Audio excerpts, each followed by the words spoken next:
필립 얀시란 분이 계시는데 이분이 책을 참 많이 썼습니다. 주로 작가로 활동하고 계시는데 이분이 쓰신 책 제목 가운데 이런 책이 있습니다.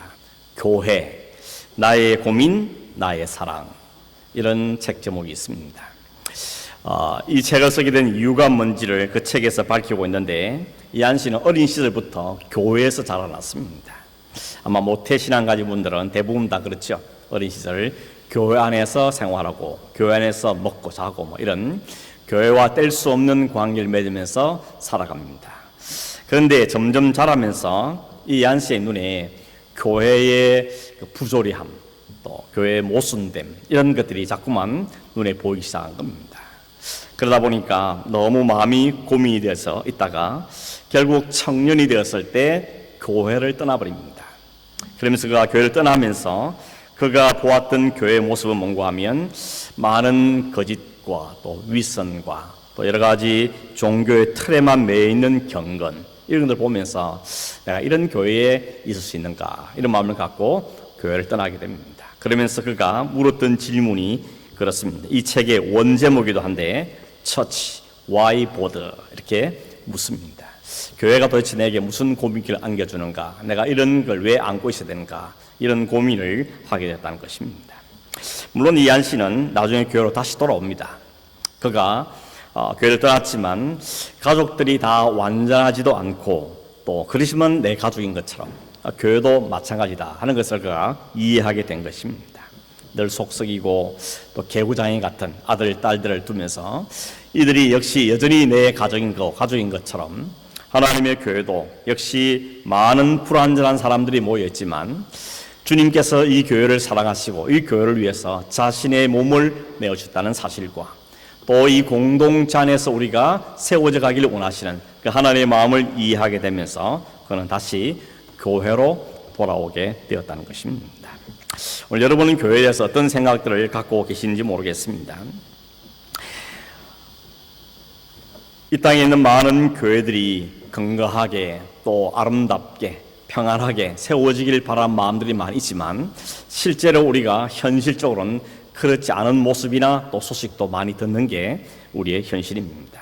특별히 이 이민사회에서 교회들마다 갖고 있는 아픔과 또 목회자들이 고민들 나눠보면서 참 쉽지 않다 하는 생각들을 가지게 되어집니다. 저 역시도 그런 고민들을 하는데 그러나 하나님께서 이런 마음을 주십니다. 교회가 네 교회냐? 네가 그 교회를 처음 시작한 개척 목사라고 교회가 네 교회인 줄 아느냐? 그럼 앞으로도 네가 그 교회의 주인으로 할 생각이냐? 교회는 하나님께서 시작하셨고 하나님께서 이끌어 하시는 것이다 하는 점을 말씀하시면서 성경을 좀 똑똑히 들여다보라. 교회가 어떻게 시작됐는지 그리고 그 교회가 어떻게 이끌음을 받는지를 다시 한번 보란 그런 마음의 생각이 들었습니다. 그래서 정말 처음에 교회들이 어떻게 시작됐는지 그리고 그 교회가 어떻게 세워져 가는지 하는 것들을 다시 한번 깊이 생각해보는 그런 기회가 되어졌는데 결론은 거기였습니다. 성령으로 시작된 교회구나. 성령께서 시작하시고 성령께서 이끄시는 교회가 하나님께서 원하시는 교회구나 하는 것을 깨닫게 되는 것입니다. 물론 사람들 많이 도군되죠. 제자들도 필요하고 사도 바울 같은 그런 아주 걸출한 사람도 있었습니다. 그러나 그럼에도 불구하고 교회의 주인은 주님이셨고 교회를 이끌하신 분은 성령께서 하시는 것이다 하는 것은 성경 우리에게 밝히 보여주고 있는 부분인 것입니다. 역시 우리가 아는 것처럼 교회는 사람이 아니죠. 건물도 아니고 어떤 시스템이나 조직도 아닌 겁니다. 교회가 참 독특한 단체이지 않습니까? 오히려 교회는 좀 엉성한 게 맞는 것 같습니다. 조직이 너무 탄탄하고 매끄럽고 세련되고 틈이 없고 그런 것은 사회에 있는 단체들이 추구하는 모습이고 오히려 교회는 약간 좀 엉성해 보이고 또 오히려 사람들이 좀 부족한 사람들이 함께 모였기 때문에 서로를 위로해가고 격려하고 또 이해해가는 그런 과정들을 겪는 것이 바로 교회다는 생각이 들었습니다. 요즘 사회에는 힘이 많이 들어가지만 교회는 힘을 빼야 되는 곳이죠. 사람의 몸에 힘이 들어간 한 그 교회가 위험한 일들을 겪게 되어지는 것입니다. 주님께서 우리에게 주신 이 교회의 모습을 다시 한번 확인하고 생각하는 그런 기회를 가지게 된 것입니다. 아마 여러분께서 지난 3주 동안, 그러니까 오늘 갇혀서 3주 동안 설교의 내용이 다 성령과 연관된 주제라는 것을 눈치를 채셨을 겁니다. 첫 번째 시간에 말씀드린 게 뭔가 하면 오순절날 성령이 언제, 어디에, 어떤 모습으로 임하시는가 하는 점 우리가 살펴보았습니다. 마가의 다락방에 주님의 약속을 기다리면서 기도하고 있는 그 장소에 하나님께서 약속하신 성령을 보내주신 것을 보았죠. 그 성령이 강력한 바람 같은 소리로 또 불같은 능력으로 그들에게 임했더랬습니다. 그렇게 해서 교회가 출발되게 된 것을 우리가 보았던 것입니다.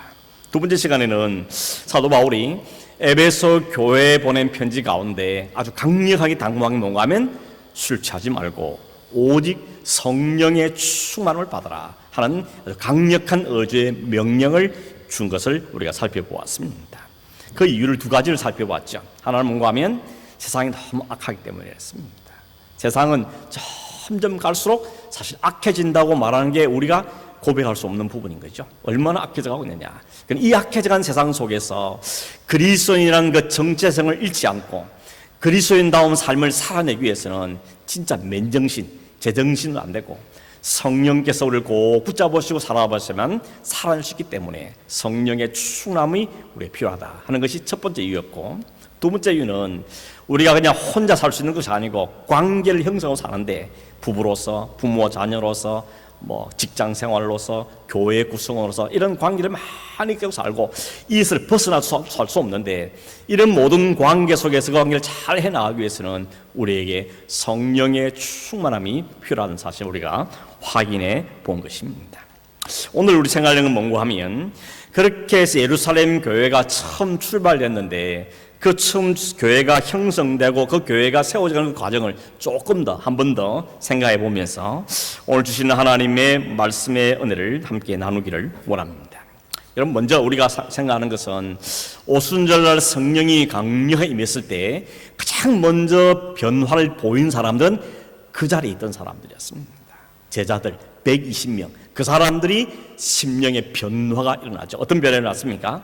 마음에 담담이 생겼습니다. 그렇게 두렵고 무서워서 그 다락방에 움츠리고 있었던 그들 가운데 성령께서 강력하게 임하니까 그들의 마음이 굉장히 담대해진 겁니다. 겁이 없는 거죠. 두려움이 없어진 겁니다. 그래서 그들은 그 안에 머물리지 않고 뛰쳐나와서 그 예루살렘에 모인 많은 사람들에게 하나님의 복음을 담대하게 전하기 시작하는데, 웬일이지 그 입에서 막 다른 언어가 튀어나왔던 것입니다. 이런 놀라운 역사가 그들 가운데 일어나게 된 것입니다. 그래서 여러분, 그 안에 예루살렘이 발칵 뒤집힌 겁니다. 발칵 뒤집히게 된 것입니다. 여러분, 예루살렘에 일어난 이 놀라운 일들을 목격한 사람들의 반응이 오늘 성경에 세 가지로 나눴는데, 12절에 보면 사람들이 제일 먼저 반응이 뭔가 하면 다 놀랐다 그랬습니다. 그리고 당황했다고 말합니다. 처음 보는 일이니까, 한 번도 본 적도 없고 한 번도 경험하는 일이 갑자기 일어나니까 사람들이 놀라고 당황스러워했다는 것입니다. 그 심지어 어떤 사람은 저 사람들이 낮술에, 새술에 취했구나, 술 취한 사람들이다, 이렇게 생각하는 사람들까지 있었다고 이야기합니다. 그때는 베드로가 일어서서 말하죠. 이렇게 말합니다. 지금 시간이 3시지 않냐, 3시. 3시는 우리 시간으로 하면 플러스 6을 하면 된다 그랬죠. 오전 9시라는 겁니다. 오전 9시부터 술 취한 사람이 어디 있냐는 겁니다. 내가 본 것은 술 취한 정세가 아니고 구약 성경에 요엘 선지자에게 약속하시던 성령이 임하시면 했던 그 약속의 말씀이 지금 오늘 우리 삶 가운데 이루어진 거다라고 이야기합니다. 근데 하나님께서 약속하시고 아들을 보내시고 이 일을 성취해 가시는데 오늘 너희는 뭐 했냐는 겁니다. 너희는 오히려 하나님을 거부하고 예수 그리스도를 십자가에 내몰아서 죽이지 않는 것이죠. 근데 하나님께서 그 아들을 다시 살려내셔서 우리의 그리스도가 주가 되게 하셨다는 것이 베드로의 설교 설명이었습니다.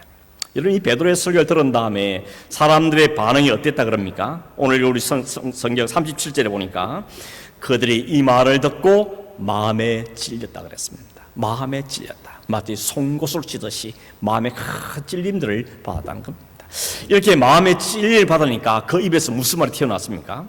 형제들아, 우리가 어찌할꼬, 이런 말이 입에서 튀어나온 것입니다. 이것이 성령께서 하나님의 말씀을 통해서 역사하는 현상인 것이죠. 하나님 말씀이 우리 가운데 역사하시면 우리 가운데 찔림이 생깁니다.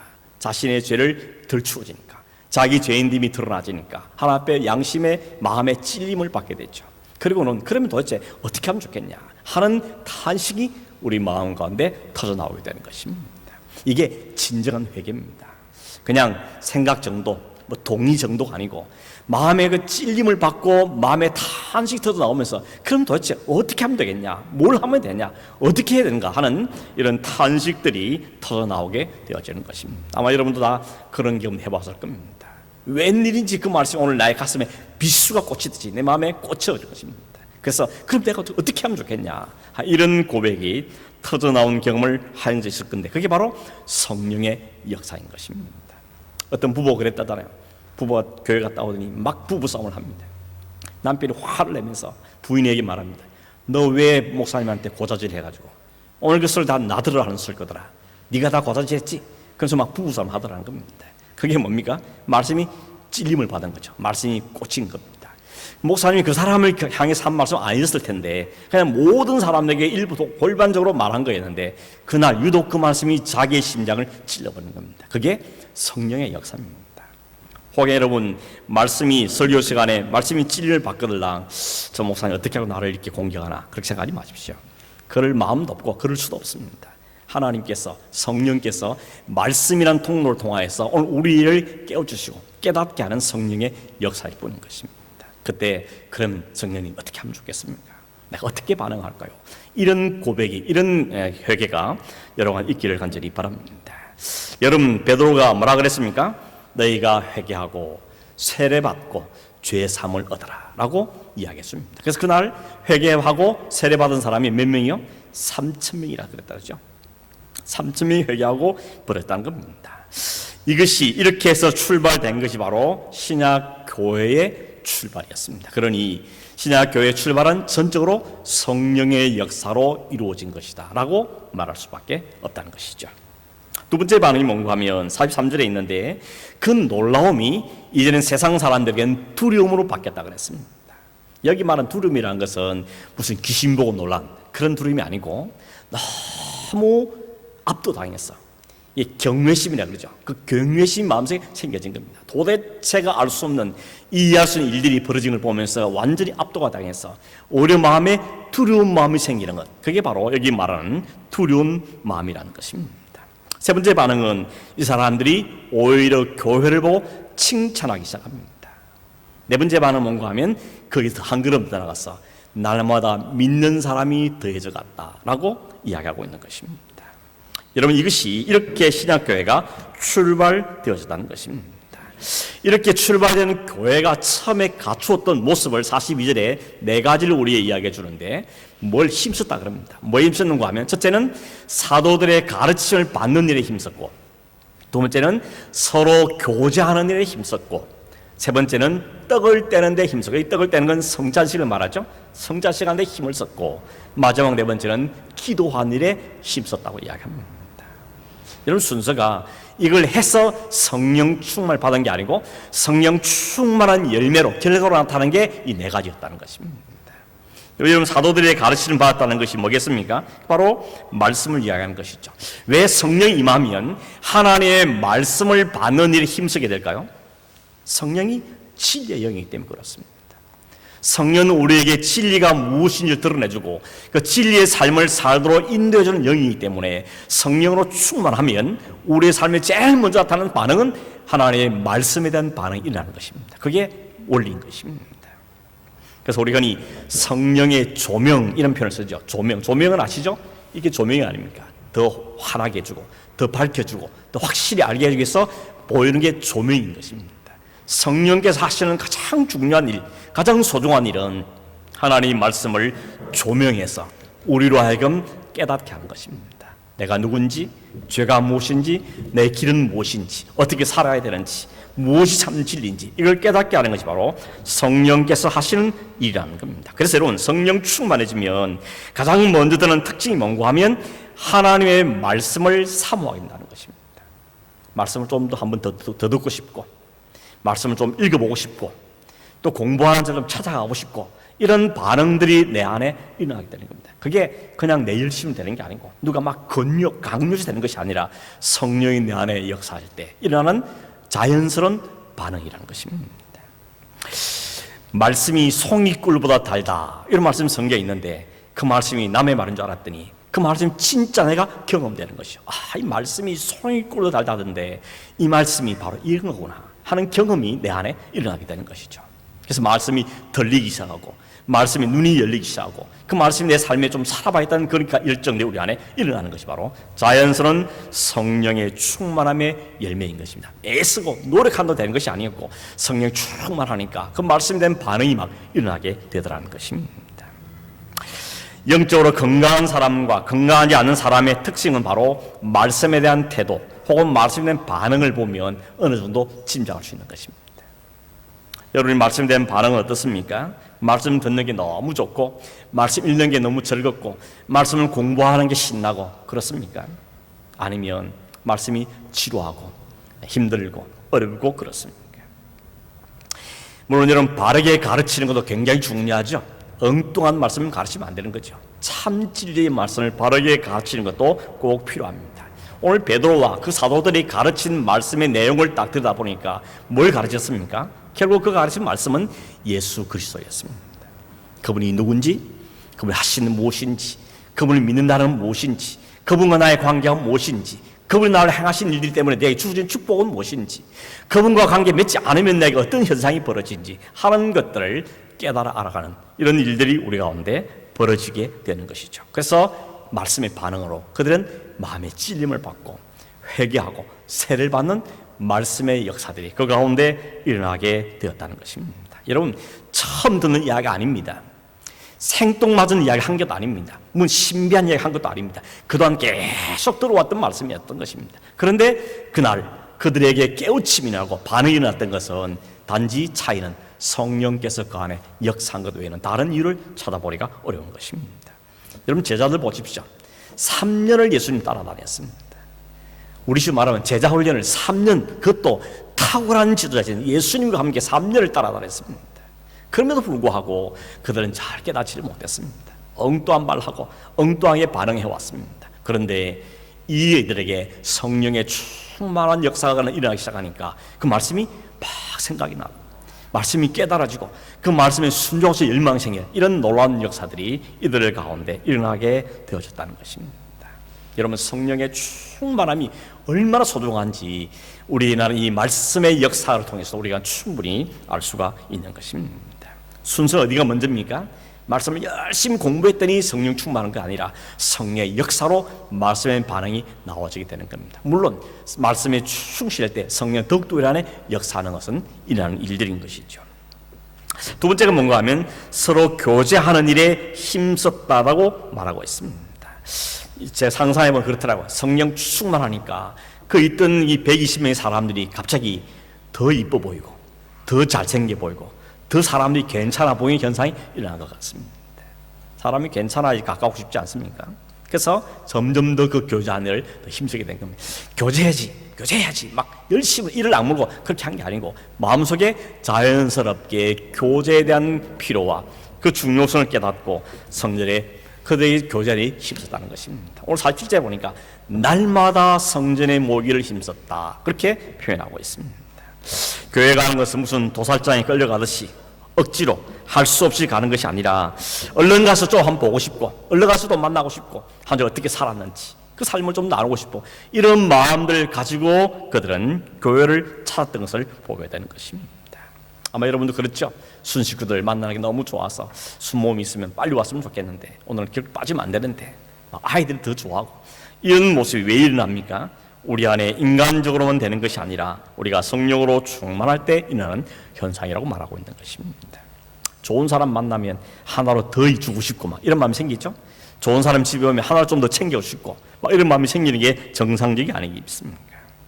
특별히 44절 46절에 보면 이 사람들은 모든 물건을 서로 통용하고 재산과 소유를 팔아서 필요한 사람에게 나누어 주고 집에서 기쁨으로 함께 식사했다고 이야기합니다. 여러분 이것이 세상의 이성과 상식으로 일어난 일이 아니라는 것입니다. 오늘 세상은 점점 이기적이지 않습니까? 내 것 먼저 챙기고 내 것 먼저 가져야 되고 더 많이 누려야 되고, 이게 본질적인 삶의 모습인데, 이 모습은 이 당시도 다를 바 없는 겁니다. 더 많이 벌고 더 많이 챙기고 더 많이 올라가고, 이런 일반적인 사람의 모습인데, 아니 저 새롭게 생긴 저 공동체, 저 커뮤니티는 보니까 막 팔아서 오히려 나누고 베풀고 니가 내 것이 없게 이렇게 사랑을 보면서 세상이 충격을 받는 것입니다. 도대체 저 단체는 뭐냐는 겁니다. 저게 도대체 뭐가 있길래 저런 일이 일어나는가 하는 충격이 그들 가운데 일어나게 되어지는 것입니다. 세 번째 반응은 뭔가 하면, 현상 뭔가 하면, 떡을 떼는데 힘썼다 그랬습니다. 이게 성찬식이라 그랬죠. 성찬식 하는 이유가 뭡니까? 성찬식은 주님께서 우리를 위해서 자신의 몸을 내어주셨고 그 떡과 피를 함께 먹고 마심으로 우리가 그리스도 안에서 하나의 형제구나, 하나님을 아버지로, 예수 그리스도를 내가 그리스도로 믿는 우리가 그리스도 안에서 하나의 형제임을 확인하는 게 성찬식인 겁니다. 그러니까 그거에 힘썼다는 것입니다. 우리가 한 형제구나, 그리스도 안에 한 자매구나 하는 것을 확인하고 또 확인하는 이 일들에 힘을 썼다고 이야기하고 있는 것이죠. 네 번째가 뭡니까? 기도하는데 힘썼다 그랬습니다. 오늘 성경에 보면 오로지 기도하기에 힘썼다 이렇게 강조해서 표현하고 있습니다. 신약 교회의 DNA는 기도다 이렇게 말한 분이 있더라고요. 그 말이 맞는 것 같습니다. 신약 교회는 원래 기도할 때 성령이 임했고, 성령이 임한 다음에 더 기도에 힘쓰고 기도로 앞으로 교회의 모든 문제도 해결해가는 이런 모습을 우리에게 보여주고 있는 것입니다. 사실 과거의 제자들 안 그랬습니다. 못 그랬습니다. 그렇게 예수님이 신신당부했죠. 깨어서 기도해라, 자지 말고 졸지 말고 기도해라 라고 신신당부했지만, 그들은 그 겟세마네 동산에서 주님이 피땀 흘리며 기도할 때 여전히 그들은 그냥 잤습니다. 졸려서 자고 있었던 것입니다. 그런데 성령의 충만한 은혜를 입고 난 후에 이들은 기도의 사람들로 바뀌었습니다. 교회가 기도하는 공동체로 바뀌었습니다. 이게 다 성령의 충만한 역사가 맺는 열매고 결과인 것입니다. 오늘 여러분 기도가 힘드십니까? 그렇다면 내가 성령 충만한 은혜가 좀 떨어졌구나 라고 생각해도 크게 틀린 게 아닌 것입니다. 기도에 비밀이 있어야 되는 거죠. 기도의 능력을 체험해야 되고 기도의 체험들이 우리가 있어야 되는 것입니다. 여러분, 기도가 살아있는 교회, 기도가 있는 가정, 기도가 있는 여러분 삶이 되기를 바랍니다. 그렇지 않으면 죽습니다. 우리 영혼은 기도로 살기 때문에, 하나님 말씀과 기도 우리가 살아나기 때문에, 말씀과 기도가 사라지면 우리 영이 죽는 건 너무 당연한 것입니다. 여러분, 집안에 화분을 키우고 텃밭에 채소를 키우십니까? 물을 안 주고 햇빛도 안 찌고 물도 안 주고 양양분이 없으면 그건 죽는 건 너무 당연한 것입니다. 왜 죽을까? 이상하게 생각할 필요 없습니다. 물도 안 주고 가꾸지 않으니까 죽는 게 너무 당연한 것이죠.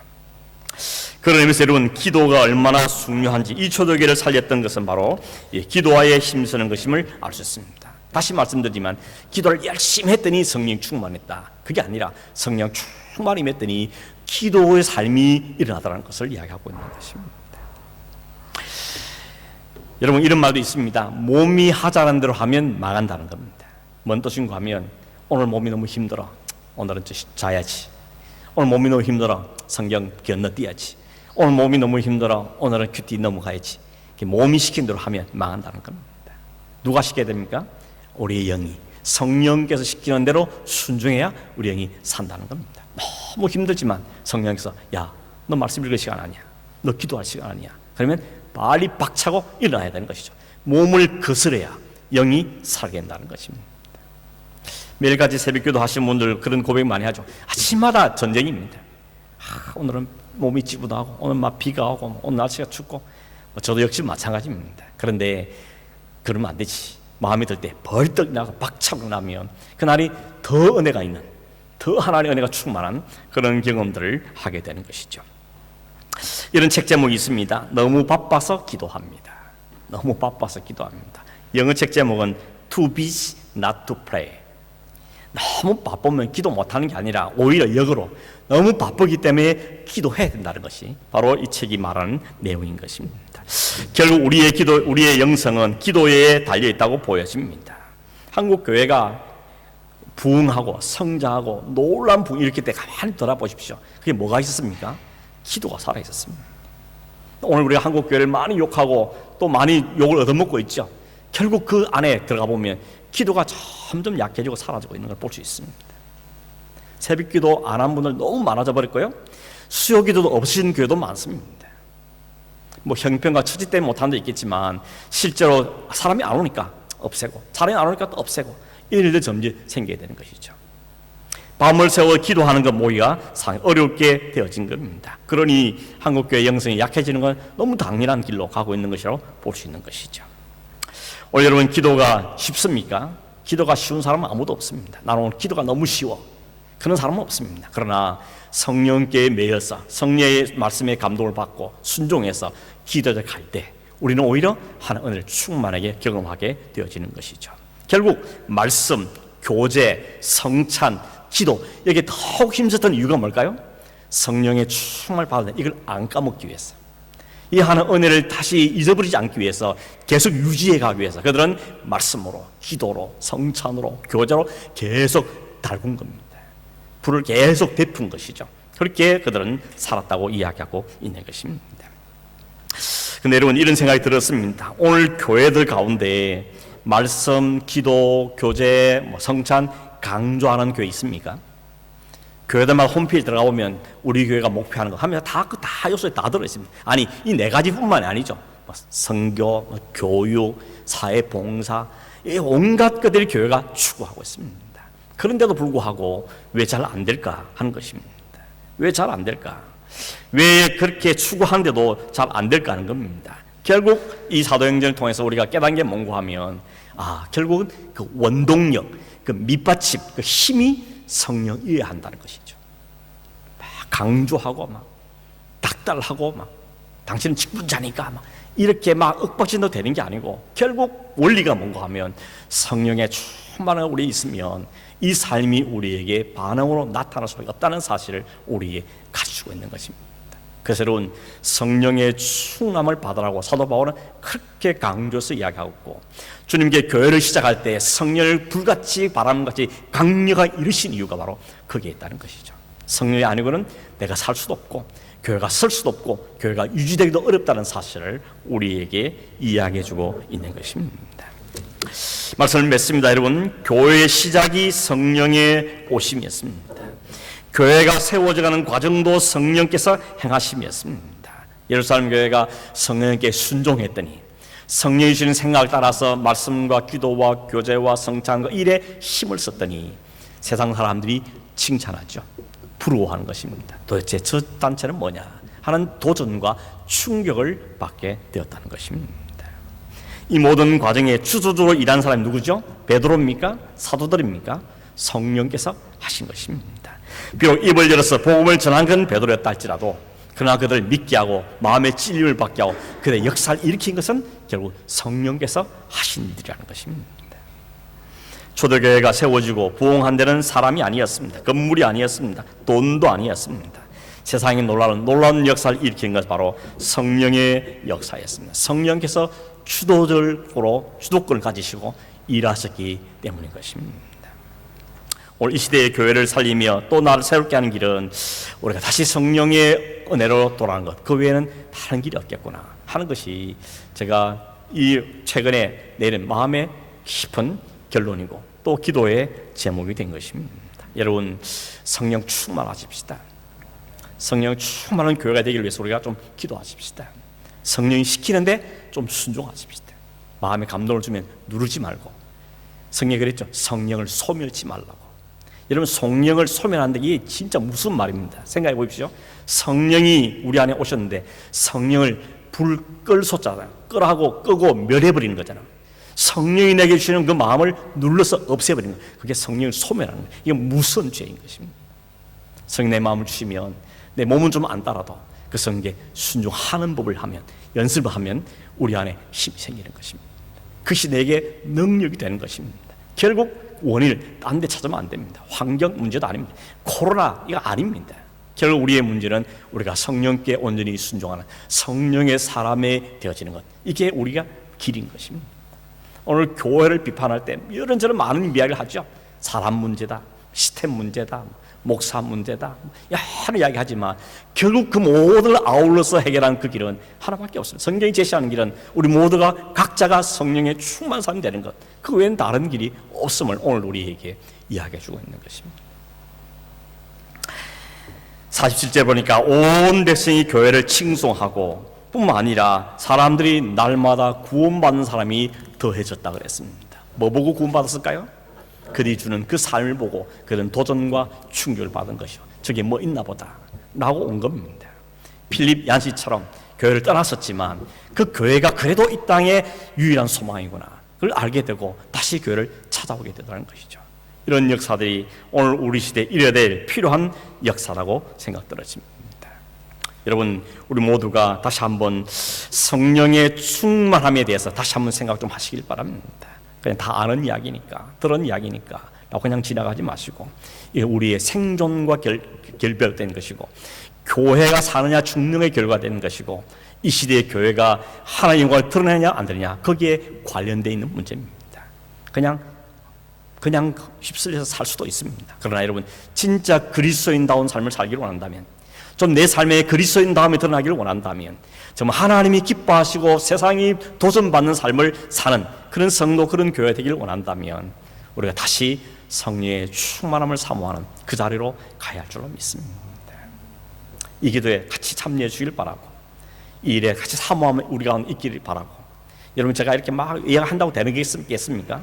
제가 기도하는 거죠. 성령께서 하셔야 되는 일이기 때문에 우리 가운데, 이 시대 가운데, 이 이민사회 가운데, 우리 가정들 가운데 성령께서 역사해 주시고 은혜 베풀어 주셔서, 그래, 그래도 교회가 소망이구나, 그래도 교회가 우리의 희망이구나, 우리는 잘 못해도 교회는 그래도 해야지, 이런 칭송과 인정과 하나의 영광이 되는 그런 교회로, 그런 성도로 세워져가는 은혜의 길을 주의 이름으로 축원합니다.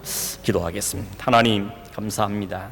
우리를 이미 사랑하셨고 이미 하나님 백성으로 세워주셨고 그리스도인으로 삼아주시고 하나님 믿고 살게 하신 것을 진실로 감사함을 드립니다.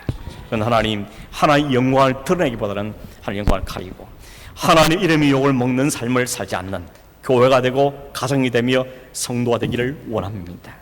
오늘 주님께서 이 말씀을 통해서 우리 모두가 가야 할 길은 성령의 통제를 받는, 성령의 지배를 받는, 성령으로 충만한 것이 길이라 우리에게 말씀해 주셨사오니 하나님, 우리로 하여금 성령 충만케 도와주시옵소서.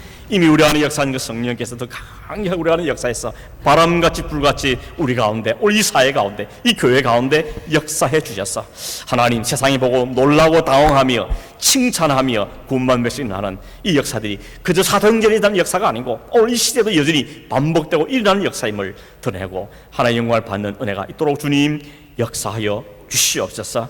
우리에게 낙심하지 않게 하시고 절망하지 않게 하시고 소망을 가지고 기도하며 하늘을 바라보는 저희 되도록 은혜를 베풀어 주시옵소서.